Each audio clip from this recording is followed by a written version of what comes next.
कि जब ऑडिट होगा या जब इस विभाग पे सरकार का शिकंजा कसेगा तो तब ये चीजें निकल के आएंगी कि जिले की समझे कि यहाँ पे आकर बैठ गई ना, उस समय मुख्यमंत्री को भी बाहर निकालने की ताकत हम रखते हैं संविधान में।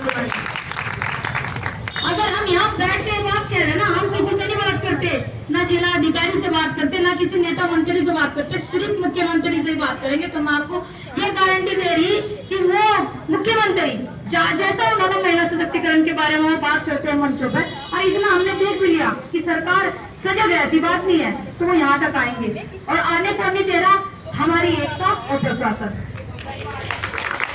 आने को नहीं दे रहा प्रशासन, बिल्कुल नहीं चाहता, क्योंकि प्रशासन फंसेगा, ठीक है ना। डीएम फंसेंगे, आपके डीएम फंसेंगे, आपके ब्लॉक अधिकारी, आपके विकास भवन में बैठे अधिकारी, ये सब फंसेंगे। इसलिए ये आपकी बात वहां तक जाने नहीं दे रहे, और हमारी बात वहां तक क्यों नहीं पहुंच पा रही, क्योंकि हमारे पास संगठन नहीं। क्या महाकुंभ में पब्लिक भी गए नहीं, वहां पे योगी और मोदी गए नहीं? अरे पब्लिक के पीछे तो नेता भागे भागे फिरे, लेकिन पब्लिक समझ नहीं पा रही, पब्लिक उल्टा नेताओं के पीछे फिर रही।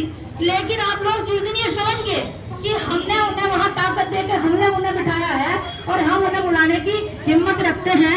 और भाई आप ये भी मत भूलिए कि यदि महिलाएं ही बैठ गई तो फिर महिलाओं की जिम्मेदारी तो योगी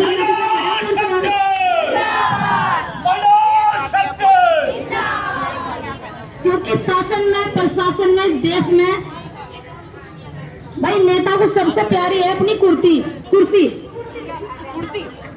प्यारी है नेता को सबसे ज्यादा है अपनी। और अगर वो कुर्सी हिलती दिखेगी उसे तभी तो आएगा ना वो। और पूरे जिले की समूह सखी एक गांव में एक समूह सखी है, और एक गांव में एक समूह सखी का मतलब यह है कि पूरे गांव में उसकी पैठ है। अगर वह सारी औरतों को मना कर दे, कोई किसी को वोट नहीं देने वाला है। ये नहीं तो ये तो योगी और मोदी जी को पता है। भाई आप लोग खाली रैली में जाने के लिए नहीं हो ना, उन्होंने रैली में जाने के लिए तैयार नहीं किया, आपको बिजनेस करने के लिए तैयार किया, सशक्तिकरण करने के लिए महिलाओं को जाओ अपना सशक्तिकरण करो। लेकिन ये बताने की जिम्मेदारी हमारी है कि हो नहीं रहा भाई, आपने जो हमें दिया ना वो हमें मिल नहीं रहा। तो इसलिए भाई जो समूह सखी यहाँ धरने पे आ रही है और जो समूह सखी डर के बैठ गई है, मुझे ना बताओ जो आ रही है उनका कुछ बिगड़ा है क्या? और जो बैठी है उनका भी कुछ नहीं बिगड़ रहा। तो जब कुछ हो ही नहीं रहा तो उससे बड़ा तो आ ही जाए ना। मैंने ऐसे खुले मन से पहले भी चैलेंज किया था और आज भी करती हूँ, सबसे ज्यादा समूह सखी किसे दबाना चाहिए? अगर मैं बबीता कश्यप को दबा देना तो पूरा संगठन बन जाएगा। और मैं चैलेंज मैडम के बिना ही कर रही, तो इसका तो बात क्यों नहीं करते? अपने ब्लॉक में ये मैडम जाती है, काम भी कराती है, इससे भी बात कर रहे हैं हम, क्योंकि पूरे घरने को लेकर तो यही चल रही ना। जिस दिन ये बैठ गई तो सारा धरना बैठ गया, और हम भी के पीछे चल रहे। इन्हें क्यों नहीं बता रहे? क्योंकि इन्हें इसलिए वो बात ये नहीं कह पा रहे क्योंकि इन्हें अपने अधिकारों का ज्ञान है। इन्हें पता है कि हमारे लिए क्या सही है और क्या गलत है। और जिसे अपने अधिकारों का ज्ञान नहीं होता ना, उसे ही आदमी डरा भी सकता है, उसे ही आदमी धमका भी सकता है, उसे ही वो पीछे बिठा भी सकता है। लेकिन जिसे अपने अधिकारों का ज्ञान है ना, उसे कोई नहीं दबा सकता, क्योंकि हमारा देश है ना संविधान पे चलता है। संविधान पे उसके अंडर ही योगी जी भी आते हैं, उसके अंडर ही मोदी जी भी आते हैं, उसके अंडर ही हमारे राष्ट्रपति भी आते हैं उसके। और संविधान किसका है? जनता का है। वो जनता की बात करता है। सरकारें हमारी है, संविधान हमारा है, उसके बावजूद शोषण भी हमारा ही हो रहा। क्यों? क्योंकि हमें इस सब चीजों का ज्ञान नहीं है। और जिस दिन हमें इन सब चीजों का ज्ञान होगा, अपने लिए लड़ना, मुझे एक बात बताइए, अपने लिए लड़ने में क्या बुराई है? और फिर महिलाओं का नाम तो लड़ाई में सबसे ऊपर है। अगर किसी पेपर में ये उत्तर आ जाना सबसे ज्यादा लड़ने वाली चीज का नाम बताओ, अपना औरत भी। और कोई अगर औरत की जगह कुछ और लगा देगा ना तो उत्तर गलत हो जाएगा उसका। लेकिन सही लड़ाई लड़ना बहुत जरूरी है। लड़ते तो सब फिर है, लेकिन सही लड़ाई लड़ना, ये सबको पता है कि महिलाओं में वो ताकत नहीं है जो इन्हें एक मंच पे ले आओगी और ये लड़ लेंगे, ये सबको पता है।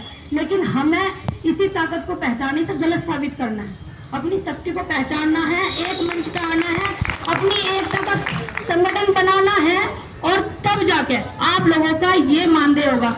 ऐसा आप लोगों को कोई सरकार या कोई नेता या मंत्री या संगठन अगर इस मंच पर खड़ा होकर दावा कर दे कि हम आपकी तनख्वाह दिलवा देंगे तो अपना नाम बदल दूंगी, लेकिन जनता दल संगठन इस बात का दावा करता है कि हम आपका मानदेय और आपके अधिकार आपको दिलवाने की ताकत रखते हैं। लेकिन आप लोग अपना संगठन बनाएं, आप लोग अपनी एकता बनाएं, क्योंकि हमें भी शासन प्रशासन की तरफ से प्रेशर आता है कि आप लोग महिलाओं को बहला फुसला कर, क्योंकि महिलाओं के बारे में अगर किसी ने कोई कह दिया, सब अगर तेज की बात आएगी, हर आदमी अधिकारी सब लोग कहेंगे भाई महिलाओं का राज है सारे के। लेकिन जब महिलाएं सामने आती है तो या तो पहला फुसला के लाए, है ना, या तो हमारी समझ में यही नहीं आता है इस संसार का नियम कैसे बनना, वैसे हम सबका शक्तिशाली, वैसे हम सबका बुद्धिमान, और अगर अपने अधिकारों की बात करी तो हमने इन्हें बहला लिया या फुसला लिया, तो इसका मतलब हमारे में दिमाग नहीं, ठीक है ना। तो कहने का मतलब मेरा यही है कि भाई अपनी एकता बनाए, अपना संगठन बनाए, हम कल भी साथ थे, आज भी साथ है और हमेशा साथ रहेंगे। अगर आप अनिश्चितकालीन धरने पे हम अगर बैठते हैं तो फिर आराम से बैठेंगे, तो अपनी सलाह बात करके मीटिंग में वो आपको बता दिया जाएगा। आप लोग यहाँ पहुंचे इसके लिए बहुत बहुत धन्यवाद। एक बात और छोटी सी, भाई होली का त्योहार आ रहा है, जनता देश संगठन की तरफ से आप सबको होली की शुभकामनाएं।